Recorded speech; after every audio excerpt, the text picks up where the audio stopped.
Hi dear friends and families, welcome to Craft Tamil channel. இன்னைக்கு வீடியோல பாத்தீங்கன்னா வால் decker தான் பண்ண போறோம். பட் கொஞ்சம் ரொம்ப ஈஸியா அதே மாதிரி நீங்க எல்லாரும் ஈஸியா பண்ணலாம். அதே மாதிரி பாத்தீங்கன்னா பார்க்கிறதுக்கு ரொம்ப அழகா இருக்கும். சோ அந்த மாதிரி ஒரு ஈஸியான வால் டெக்கர் தான் இன்னைக்கு மேக் பண்ணிருக்கோம். சோ அதுக்கு வந்து ஃபர்ஸ்ட் நமக்கு குட்டியா ஒரு ரவுண்ட் தேவை. அந்த ரவுண்ட் எடுத்துக்கலாம். அதுக்கு அப்புறம் நமக்கு ஐ ஸ்டிக்ஸ் இந்த கிராஃப்ட்க்கு தேவை. ஓகேவா? சோ ஐ ஸ்டிக்ஸ் வச்சு நிறைய பேர் வந்து கிராஃப்ட் லைக் பண்ணுவீங்க. சோ ஐ ஸ்டிக் வச்சு ஈஸியா பண்ற மாதிரி பார்க்கிறதுக்குமே கியூட்டா ஈஸியா பண்ற மாதிரி ஒரு கிராஃப்ட் பார்க்கலாம். சோ அதுக்கு வந்து ஃபர்ஸ்ட் கார்ட்போர்ட்ல ஒரே மாதிரி ரெண்டு ரவுண்ட் ஷேப்ஸ் வந்து வரைஞ்சிட்டு அதை கட் பண்ணி எடுத்துக்கோங்க. ஸோ ஓகே, ஃபர்ஸ்ட் இப்போ வந்து பார்த்தீங்கன்னா நம்ம ரெண்டு ஷேப்ஸ் வந்து வரைஞ்சி அதை கட் பண்ணி எடுத்தாச்சு. அதுக்கப்புறமா பார்த்தீங்கன்னா இதில் வந்து நம்ம இந்த மாதிரி பென்சில் வச்சு லைன்ஸ் போட்டுக்கோங்க. இப்படி மாற்றி மாற்றி வந்து லைன்ஸ் போட்டுக்கணும். ஓகேவா? ஸோ இதே மாதிரி ரெண்டு ரவுண்ட்லேயும் போட்டுட்டு அதுக்கப்புறமா ஐ ஸ்டிக் எடுத்துக்கோங்க. இப்போ இந்த ஐ ஸ்டிக்கை நம்ம வரைஞ்சிருக்கோம்ல லைன், அந்த லைன் கிட்ட வச்சு நம்ம ஒட்டணும். அந்த லைனுக்கு மேலே ஹார்ட் க்ளூ அப்ளை பண்ணிவிட்டு ஒன் பை ஒன்னாக ஒட்டிகிட்டே வரலாம் இந்த மாதிரி. ஓகேவா? ஸோ இதே மாதிரி அதை சுற்றியுமே அந்த ரவுண்டு சுற்றியுமே நம்ம போட்டிருக்க லைன் எல்லாத்துலேயும் அப்படியே வச்சு ஒட்டிகிட்டே வந்துடுங்க. ஸோ இந்த மாதிரி லைன் போட்டுட்டு ஒட்டும் போது உங்களுக்கு ஈஸியாக இருக்கும் அந்த ஷேப் கிடைக்கும். இப்போ பார்த்தீங்கன்னா ஒட்டி எடுத்தாச்சா, அதுக்கப்புறம் திரும்பவும் நம்ம ஐ ஸ்டிக்கை வச்சு அதுக்கு மேலே இருக்க கார்னர் இருக்கு இல்லையா, அங்கேயும் நம்ம ஹார்ட் க்ளூ அப்ளை பண்ணிவிட்டு ஜாயின் பண்ண போகிறோம். இந்த மாதிரி கார்னரில் வந்து ரெண்டு சைட்லேயும் ரெண்டு ஸ்டிக்கை வச்சுட்டு ஜாயின் பண்ணுற மாதிரி ஹார்ட் க்ளூ அப்ளை பண்ணி ஒட்டிட்டு அதுக்கப்புறம் மேலே இருக்கிற ரெண்டு ஸ்டிக்கையும் ஒன்றா ஜாயின் பண்ணி விட்டுருங்க. இந்த மாதிரி அவ்வளோதான், ரொம்ப சிம்பிள். இதே தான் நம்ம ஃபுல்லுத்துக்கும் பண்ண போகிறோம். அப்படியே சுற்றி எல்லாத்துக்கும் இதே மாதிரி ஒட்டிகிட்டே வாங்க. ஒன்று பக்கத்தில் ஒன்றா இப்படி வச்சு ஒட்டிகிட்டே வந்துடுங்க. ஸோ அப்படியே ஒட்டிகிட்டே வரும்போது லாஸ்ட்டில் உங்களுக்கு அது எப்படி கிடைக்கும்னா ஒரு பெரிய ஃப்ளவர் மாதிரி இருக்கும். அது பார்க்குறதுக்கு ஒரு ஃப்ளவர் மாதிரி இருக்கும். ஸோ இதே மாதிரி எல்லாத்தையும் ஒட்டிக்கோங்க அப்படியே சுற்றி. ஸோ இது வந்து ஐ ஸ்டிக்கில் தான் பண்ணணுமான்னு கேட்டிங்கன்னா அப்படிலாம் ஒன்றும் இல்லை. கார்ட்போர்டை கூட நம்ம இந்த மாதிரி சின்ன லென்த் பீசஸாக கட் பண்ணி எடுத்துகிட்டு அதுக்கப்புறமா ஒட்டிக்கலாம். பட் வந்து கார்ட்போர்டை கட் பண்ணி ஒட்டிட்டு இருக்கிறத விட ஐ ஸ்டிக் வந்து வேலை ரொம்ப ஈஸியாக இருக்கும். பார்க்குறதுக்கு அந்த ஃபினிஷிங்கும் நல்லாயிருக்கும். ஸோ அதனால் நம்ம ஐ ஸ்டிக்கில் பண்ணுறது இன்னும் நல்லாயிருக்கும் இந்த கிராஃப்ட்டுக்கு. ஓகேவா?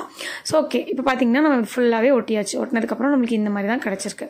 இதுக்கப்புறமா பார்த்தீங்கன்னா பேம்போ ஸ்டிக் எடுத்திருக்கோம். பேம்போ ஸ்டிக்கில் கொஞ்சம் லென்த்து ஸ்டிக் இது. ஸோ அந்த ஸ்டிக்கை அந்த ஒவ்வொருத்துக்கும் நடுவில் இந்த மாதிரி வச்சு ஒட்டணும். ஓகேவா? ஸோ இந்த மாதிரி நடுவில் வச்சு ஒட்டி விட்டுருங்க. இதை விட கொஞ்சம் லென்த்து ஸ்டிக் வச்சு பார்த்ததில் வந்து அது அவ்வளோ நல்லா இல்லாத மாதிரி இருந்துச்சு. ஸோ கொஞ்சம் லென்த்தாக இருக்கிற ஸ்டிக் வந்து கொஞ்சம் வெளியில் வரும், அது பார்க்க நல்லா இருக்குன்னு சொல்லிட்டு வச்சு பார்த்தோம்.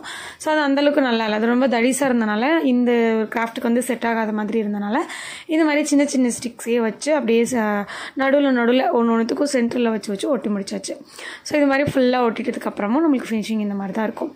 அதுக்கப்புறமா நம்ம ரெண்டு கார்ட்போர்ட் கட் பண்ணியிருந்தாலும் அதில் இன்னொரு கார்ட்போர்ட் எடுத்து இந்த மாதிரி அதுக்கு மேலே ஒட்டிடணும். ஓகே, நெக்ஸ்ட் வந்து பார்த்தீங்கன்னா இதுக்கு ஃபுல்லாத்துக்கும் பெயிண்ட் பண்ண போகிறோம். பிளாக் கலர் பெயிண்ட் எடுத்துட்டு எல்லாத்துக்கும் அந்த கார்ட்போர்டு, ஐ ஸ்டிக், அதுக்கப்புறம் பேம்போ ஸ்டிக் இப்படி ஒட்டின எல்லாத்தையுமே ஒரு இடம் விடாமல் எல்லாத்துக்கும் நம்ம வந்து பிளாக் கலர் பெயிண்ட் வந்து அப்ளை பண்ணிக்கலாம். ஓகேவா? ஸோ இந்த கிராஃப்ட் பொறுத்த வரைக்கும் பிளாக் கலரில் பண்ணால் நல்லாயிருக்கும். ஸோ அதனால தான் நாங்கள் பிளாக் கலர் பண்ணியிருக்கோம். ஃபுல்லாத்தையும் பண்ணிவிட்டு அதுக்கப்புறம் பிளாக் கலர் பண்ணியிருக்கோம். கலர்ஃபுல்லாக பண்ணுறதுக்கு உங்களுக்கு பிடிச்சிருக்கு, எனக்கு கலர்ஃபுல்லாக தான் வேணும் அப்படின்ற மாதிரி இருந்துச்சுன்னா நீங்கள் வந்து கலர் கூட பண்ணி விட்டுக்கலாம். சென்டராக வந்து எல்லோ கலர், சைடில் வந்து ஏதாவது ரெட்டு இல்லைனா அந்த எல்லோக்கு மேட்சிங்காக இருக்கிற கலர் இந்த மாதிரி பண்ணலாம்.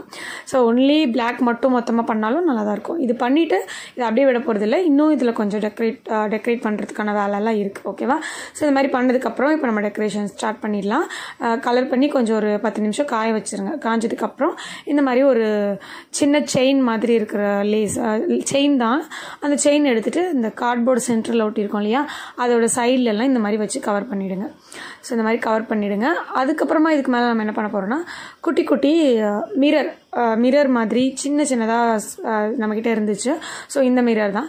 இந்த மிரரை வச்சுட்டு நம்ம ஃபுல்லாத்துக்கும் ஒட்ட போகிறோம். ஸோ ஃபஸ்ட் வந்து சென்டராக இருக்கிற இடம் வந்துட்டு ரொம்ப பிளைனாக ஒரு மாதிரி இருக்கு இல்லையா, ஸோ அதனால அங்கேயும் இந்த மாதிரி மிரர் வச்சுட்டு நம்ம என்ன பண்ணலாம், அதை சுற்றியுமே நம்ம ஒட்டிடலாம். ஓகே, ஸோ இந்த மாதிரி சுற்றியுமே ஒட்டிடலாம். இந்த மாதிரி ஒட்டினதுக்கப்புறம் இந்த இடம் இப்படி இருக்கும். அதுக்கப்புறமா பார்த்தீங்கன்னா சென்டராக இருக்கு இல்லையா, அந்த இடமும் கொஞ்சம் காலியாக இருக்குது. அங்கேயும் வந்து ஒரு 4 பீஸை வச்சு ஒன்றா ஒட்டி விட்டுடலாம். ஸோ ஒட்டினதுக்கப்புறம் பார்த்தீங்கன்னா அந்த இடம் கொஞ்சம் ஃபில்லான மாதிரி இருக்குது. அதுக்கப்புறமா சைடில் அந்த ஐ ஸ்டிக்கோட சைடில் எல்லா இடமும் பார்த்தீங்கன்னா ரொம்ப சிம்பிளாக இருக்கு இல்லையா, அதனால் எல்லா இடத்துலையுமே இந்த மாதிரி குட்டியாக வச்சு ஒட்டியாச்சு. ஸோ இப்படி ஃபுல்லாக ஒட்டினதுக்கப்புறம் பார்க்குறதுக்கு நம்மளுக்கு இப்படி தான் இருக்கும் ஃபினிஷிங். ஸோ கீழே இருக்க பேக்ரவுண்டும் பிளாக்கு, மேலே இருக்கிறதும் பிளாக்ன்றனால அந்தளவுக்கு லுக்காக தெரியல.